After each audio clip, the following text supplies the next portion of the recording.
करके पहले तो उस लड़की का मकान खत्म किया, फिर ये दूसरे नंबर में मैं कुछ नहीं दिया, कुछ नहीं, अभी तक कोई थामी नहीं मिली किसी को। अगर कहीं मैं 1-2 घंटा लेट हो जाती तो ये धीरे धीरे बैठ रहा था नीचे, तो हो सकता है मेरे दरवाजे तक ना खुलते। जो कि ड्रेस तक हम निकाल नहीं पाए, वो भी किसी और की जो है ड्रेस पहना के स्कूल। बच्चे डिप्रेशन में, सब कोई पूरी फैमिली मतलब इतनी डिप्रेशन में है।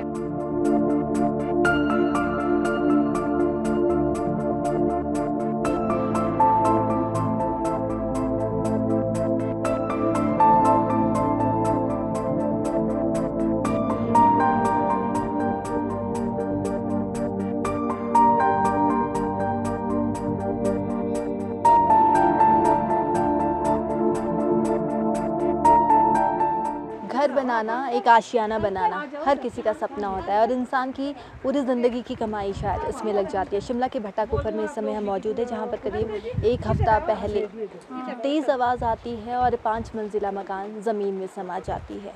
लेकिन इस जो ये हादसा हुआ है इसमें किसी की जान तो नहीं गई है, लेकिन रंजना वर्मा जिनका वो घर था, जिनकी ज़िंदगी उसमें बसती थी, वो मकान, वो चीज़ें, वो सब कुछ ज़मीन में समा गई।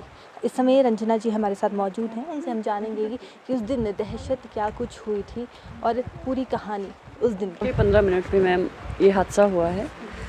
हम तकरीबन रात को 1 बजे मकान से निकले बाहर, क्योंकि नीचे गिरने की बहुत आवाज़ें आ रही थी। तो गांव वालों ने हमें अलर्ट किया कि कुछ आवाज़ें आ रही है तेज़ तेज़, तो आप बाहर निकल जाओ। हमें लगा कि ऊपर उस टाइम कोई ख़तरा नहीं लग रहा था, पर वो फिर मैं निकली हूँ 11 बजे और बाहर ना फिर बहुत ज़्यादा आवाज़ें आने लगी थी नीचे से। तो मैंने सबसे पहले अपने किराएदार जो थे मेरे, उनको बाहर निकाला कि आप कहीं और शिफ्ट हो जाओ, और मैं तकरीबन खुद 1 बजे वहाँ से निकली हूँ। बहुत बारिश हो रही थी, तो हम जिन कपड़ों में थे उन्हीं कपड़ों में बाहर निकले, क्योंकि हमें लगा कि सुबह आके देखेंगे अगर सब कुछ सही रहेगा। हमें लगा था कि डंगा जाएगा सिर्फ, पर ये पता नहीं था कि सुबह ये हादसा हो जाएगा। मैं साथ में पड़ोस में रह रही थी रात को, रात भर वो सामने मंज़र मैंने पूरा देखा है, गिरते हुए कि नीचे से कैसे लैंडस्लाइड हो रहा था, वो मैंने सब कुछ अपनी आंखों से देखा है। मतलब मेरे लिए हर एक पल रात भर से इतना भारी था कि मतलब बिताना बहुत मुश्किल हो रहा था। आपके परिवार में कौन कौन है? मेरे परिवार में मेरी 2 बेटियां हैं जो कि मुंबई में रहती हैं, वो स्टडी कर रही है और अपने करियर के लिए वहाँ पे हैं। और बाकी मेरे हस्बैंड थे, तो 10 साल पहले हमारा एक्सीडेंट हुआ था, तो उस हादसे में उनकी डेथ हो गई थी। अब एक मैं सिंगल मदर होकर अपने बच्चों को पाल रही हूँ, और मेरी सब कुछ जो जमा पूंजी थी इसी मकान में, इसको मतलब एक बच्चे की तरह पाला था मैंने इस मकान को, पर आज ज़मींदोज़ हो चुका है, वो तो आप लोग भी देख रहे हैं। सामान सरकार की तरफ से पहले ही बोला गया था कि खाली कर दीजिए, क्या कुछ सामान था? जब आपने खाली किया तो क्या वो ऐसी चीज़ थी जो सबसे पहले आप उस घर से लेकर आई? कुछ सामान पहले भी आप शिफ्ट कर चुके थे वहाँ से? नहीं, मैंने इनको तकरीबन 1 हफ़्ते पहले बुलाया था देखने के लिए कि मेरे मकान में दरारें आनी शुरू हो गई है हल्की हल्की। तो ये लोग आए थे, इन्होंने देखा और कहा कि नहीं अभी ये सेफ़ है, इसमें हम हल्की सी ग्राउटिंग कर देंगे और केमिकल्स के साथ इसको फिलअप कर देंगे, तो अभी ये सिक्योर है, आप यहीं रहो। मैंने इनसे कहा कि मैं इसको खाली कर सकती हूँ, कहीं रिश्तेदारों के घर रह सकती हूँ। इन्होंने कहा कि नहीं, हम आपको अलर्ट कर देंगे जब ऐसा कुछ होगा, पर ऐसा कुछ भी नहीं हुआ। जिस दिन इन्होंने काम करने आना था उसी दिन ये बिल्डिंग सुबह ढह गई। सारा सामान उसमें पूरा सामान, बस मैं तो अपने कपड़ों के साथ बाहर निकली हूँ, वो भी जान बचा के रात को। सोचा नहीं था कि ऐसा कुछ होगा। अगर कहीं मैं 1-2 घंटा लेट हो जाती तो ये धीरे धीरे बैठ रहा था नीचे, तो हो सकता है मेरे दरवाजे तक ना खुलते और मुझे तो बाहर निकलने को भी जगह ना मिलती। तो ये तो भगवान का शुक्र है कि आज मैं मेरे बच्चों के लिए ज़िंदा खड़ी हूँ, और मेरे बच्चे तो अनाथ हो जाते अगर ऐसा कुछ हो जाता। तो आपने अपनी बेटियों को बताया, अगले दिन अपनी बेटियों को बताया? कहाँ थी आपकी बेटी? मेरी बेटियाँ मुंबई में हैं। मैंने उनको नहीं बताया क्योंकि वो इतनी दूर थी, तो उनको भी सदमा लग सकता था। तो उनको शाम को खुद ही न्यूज़ के थ्रू पता चला है कि मम्मा ऐसा कुछ हुआ है आपके साथ, तो उनको उस माध्यम से पता चला है। तो अभी आप कहाँ रह रही हैं? अभी मैंने कल ही शिफ्ट किया है यहाँ पे, एक रूम देखा है 2 BHK, तो उसमें गुजारा कर रहे हैं, क्योंकि जैसा हमारा अपना मकान था, सब कुछ था यहाँ पे खुला, अब वैसा तो कहीं नहीं मिलेगा। पर ये है कि अब गुजारा कर रहे हैं उसमें रह के। अभी तो 0 पॉइंट से हमें स्टार्टिंग करनी पड़ रही है। जैसे आपने मैम मुझे पहले भी बताया कि जो कपड़े आपने पहने वो भी किसी और भी के, मेरी बहन के पहने हुए हैं मैंने इस वक्त जो कपड़े पहने। मतलब सारा सामान सारा सामान मैम सब उसमें गया। मैंने बस जो पहने कपड़े थे वो निकाले, और एक बैग में मैंने 2 कपड़े इसलिए डाले थे क्योंकि उस टाइम ये लग रहा था कि मेरा डंगा टूट जाएगा तो अंदर बाहर आना जाना मुश्किल होगा। क्या रीज़न हो सकता है? बारिश का कहर, लगातार बारिश हो रही थी, या फिर 4 लेन का प्रोजेक्ट जो चल रहा था उसकी लापरवाही के कारण इसकी नींव कमज़ोर? मैम, आप भी आए दिन खबरें सुन रहे होंगे कि शिमला में किस तरह के हादसे हो रहे हैं। ये जो 4 लेन का कार्य हो रहा है, इसकी वजह से हर कोई प्रभावित हुआ है, सिर्फ एक मैं नहीं हुई हूँ। हर कहीं रोड से लगते हुए जो सटे हुए घर है, हर किसी को आज की डेट में खतरा बना हुआ है। आज प्रशासन इसलिए थोड़ा सा सशक्त हुआ है कि उनको ये सब चीज़ें दिखी हैं कि जो हादसा मेरे साथ हुआ, कल दिन किसी और के साथ ना हो। पर क्यों हम उस दिन का वेट करें कि ये हादसे हो और तब सरकार या प्रशासन हमारा अलर्ट हो, जब हम इतने टाइम से, मतलब 1.5 साल से 2 साल से लेके मैं ये चीज़ पंचायत में जाके भी कह रही थी कि हमें इस तरह से खतरा है। पंचायत ने भी आगे डीसी साहब तक ये बात पहुंचाई थी, सबको, मंत्री जी को भी पता थी ये बात। आए थे 1 साल पहले जब यहाँ बहुत बड़ा लैंडस्लाइड हुआ था। ये कहते हैं कि हमने जो लैंड एक्वायर्ड की थी उससे काफ़ी ऊपर था, लेकिन ऐसा नहीं है। अभी भी अगर इसका मुआवजा मतलब देखा जाए वहाँ पे, तो वो वैसा नहीं है, क्योंकि जो इन्होंने एक्वायर्ड की थी उससे काफ़ी ऊपर तक धंसा है। मतलब बहुत बड़ा लैंडस्लाइड हुआ था यहाँ पे, और उसकी वजह से ऊंची हो गई ज़मीन, और निरंतर ये जो है कि रोडिंग का काम करके उससे और ज़्यादा ही लूज हुई है ज़मीन। मुआवजे की आपने जिक्र किया, तो सरकार की तरफ से अभी क्या कुछ मदद की जाए? अभी फ़िलहाल सरकार की तरफ से सिर्फ जो एसडीएम साहब हैं उन्होंने मुझे 50,000 रुपये दिए थे। बाकी ऐसा कोई अभी आश्वासन दिया है रहने का, अभी कल मैंने शिफ्ट किया है, तो वो कंपनी वालों की तरफ कल आए थे, फेस टू फेस बात हुई थी कि आप यहाँ रहो और हम आपको रहने का देंगे, मतलब जो रेंट है आपका वो हम देंगे, और कुछ जो सामान हो सकेगा वो थोड़ा बहुत हम आपको देंगे। आपके घर के साथ और भी काफ़ी मकान हैं जिन्हें खाली करवाया गया है। हाँ जी, मेरे मकान के साथ लगते हुए 5-7 मकान जो कि ये भी खतरे की निशानी पे है, और इनको खाली करवाया गया है। ये लोग भी यहाँ से जाके अपने अपने रिश्तेदारों के घर रह रहे हैं।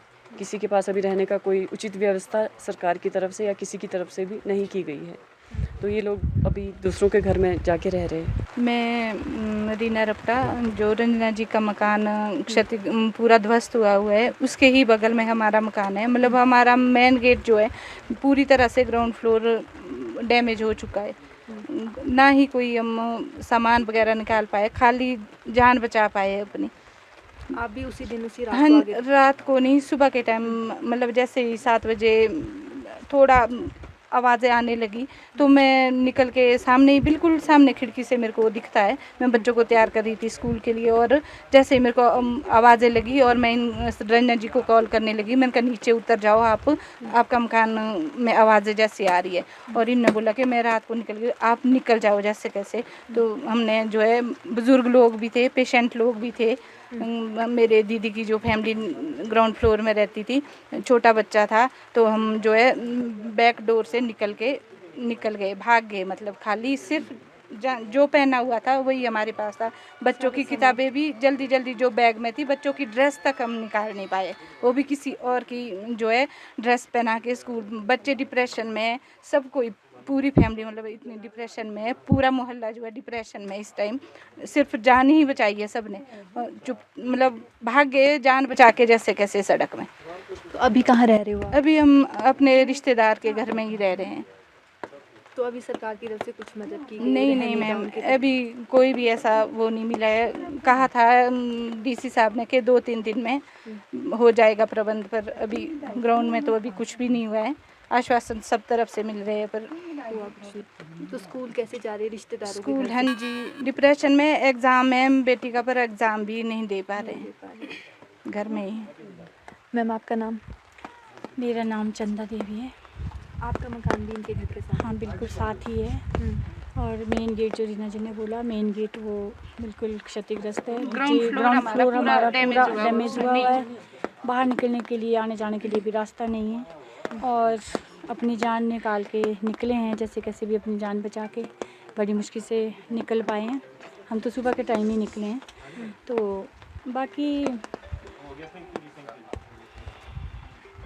आप देख सकते हैं लोगों की आंखें नम हैं, पूरी ज़िंदगी की कमाई जैसे कि लगी है, सिर्फ इन्होंने जो कपड़े पहने हैं वही ये अपने मकान से पहनकर बाहर आए, बाकी सारा जो सामान है वो इनके घर में ही रह गया। यहाँ पे और भी लोग हैं, उनसे भी हम बातचीत करते हैं। मैम, आपका नाम? सपना चौहान मेरा नाम है। इनके साथ ही हमारी बिल्डिंग है मैम। बस वही है जो ये लोग बोल रहे हैं कि हम लोग बस सुबह निकले हैं जैसे तैसे करके, बाकी आश्वासन तो हर तरफ से मिल रहा है, पर वैसे कुछ भी नहीं है मैम। अब हम लोग यही चाहते हैं कि हम रह रहे, रूम लेके रहें, कहीं रहे, कि कुछ हम लोगों के अभी लिए आप भी रिश्तेदारों के पास? रिश्तेदारों के पास रह रहे हैं। हाँ जी, जॉब वाले हैं, बच्चे लोग हैं, वो दूसरों के घर आपके से। परिवार में कौन कौन है? हस्बैंड है, मैं हूँ और बेटा है मेरे। हाँ बेटा जी। कितना छोटा है? बेटा यूनिवर्सिटी में है। यूनिवर्सिटी हाँ जी, हाँ जी मैम। तो बस अब यही चाह रहे हैं हम कि बस हमें कोई राहत मिले, कोई या रेंट पे हमें रूम मिले, किराया मिले, जो भी है मैम, यही बोल सकते हैं। बाकी तो आपके सामने है। यहाँ पे और भी लोग मौजूद हैं, उनसे हम बात करेंगे। आपका घर भी इन्हीं के साथ है? यस मैम, ये वाला घर हमारा है। इसमें आगे को क्रैक्स आ गई है, हमने भी खाली कर दिया है। अभी रिलेटिव के घर रह रहे हैं, कोई अभी किराए का मकान ढूंढ रहे हैं। रिश्तेदारों के पास है। कब तक रहना रिश्तेदारों के पास? बच्चे अभी पेपर लगे हैं, बोर्ड के एग्ज़ाम है 10th के क्लास में। मेरी बेटी है, एक मेरी सिस्टर इन लॉ की बेटी थी, और हस्बैंड तो गांव में जॉब करते हैं। तो आप सुन सकते हैं, सभी लोगों की एक ही कहानी है कि रिश्तेदारों के पास हम लोग रह रहे हैं, रहने के लिए कोई ठिकाना नहीं है। रिश्तेदारों के घर में भी हम कितने दिन तक रहेंगे? सर, आपका नाम? मेरा एलआर कौंडल जी। आपका घर कहाँ पर है? बिल्कुल जो डेंजर जोन घोषित किया ना जी, वो बिल्कुल वही है जो बिल्डिंग रंजना वर्मा जी की है। आधा हिस्सा इधर को, आधा हिस्सा हमारी तरफ को है। तो जब रंजना जी का मकान, 5 मंजिला मकान ज़मीन में समा गया, उस समय आप कहाँ थे? आपने देखा वो मंजर? देखिए जी, सबसे पहली बात है कि मेरा जो बेटा है उसने पहले तो बुजुर्ग को रेस्क्यू किया और 90 प्लस है। अच्छा। उसके बाद फिर बच्चों को, फिर हमारे को। अब मैं हार्ट सर्जरी हुई है मेरी, पर हमारे को हमारे बच्चे ने वेल इन टाइम बचा दिया। उसके साथ ही जैसे हम यहाँ पहुँचे और ये बिल्डिंग एकदम गिर। और आपका घर में सारा सामान वैसा ही? वैसे का वैसे जी, अब उसमें घुस तो सकते नहीं कहीं से भी। अगर छत से भी जाते हैं तो जाना कैसे नीचे? बहुत ही हालत ठीक नहीं है। तो सरकार की तरफ से कहा जा रहा था कि 5,000 रुपये दिए जा रहे हैं, कुछ ऐसा कुछ नहीं है। ये सिर्फ जो बोल रहे हैं उनको हमारे सामने लाइए ना जी, फिर तो तब तो कुछ मज़ा है, परंतु है नहीं, कुछ नहीं ऐसा। ये आप देख रहे हैं तिरपाल है और क्या, कोई फैसिलिटी नहीं है। अब ये सामान वगैरह निकालना हो तो निकाले कैसे? हमारी एंट्रेंस सारी बंद है, फर्स्ट फ्लोर में पानी भरा हुआ है, लबालब है जी, मलबा। कांच टूटने से सेकंड फ्लोर में भी वही हालत है। शीशे खुल रहे हैं, बंदर अंदर जा रहे हैं, पूरी तरह से मतलब ध्वस्त किया होना घर। तो हम तो सोच भी नहीं आप रोज सकते। आते हो यहाँ पे? यहाँ तक आते हैं। रोज आके देखते हो मंजर? हाँ जी। तो कहानियाँ काफ़ी ज़्यादा इमोशनल हैं, आँखों में आप इनके इमोशन साफ तौर पर देख सकते हैं। लोगों का यही कहना है कि सरकार की तरफ से फ़िलहाल अभी तक कुछ भी नहीं दी गई है, ना पैसा दिया गया है, ना सिर्फ आश्वासन दिए जा रहे हैं, उसके अलावा कुछ भी मदद नहीं की जा रही है। और लोग जो है, सभी लोग अपने रिश्तेदारों के घर पर रह रहे हैं। एक ही कहानी, चेहरे अलग अलग है बेशक, लेकिन कहानी एक ही है। सामान, पूरी ज़िंदगी की कमाई उस घर में ही रह गई, लेकिन लोग, इंसान बच गए। कैमरा पर्सन लकी वर्मा के साथ श्रेया शर्मा, ITV भारत, हिमाचल प्रदेश।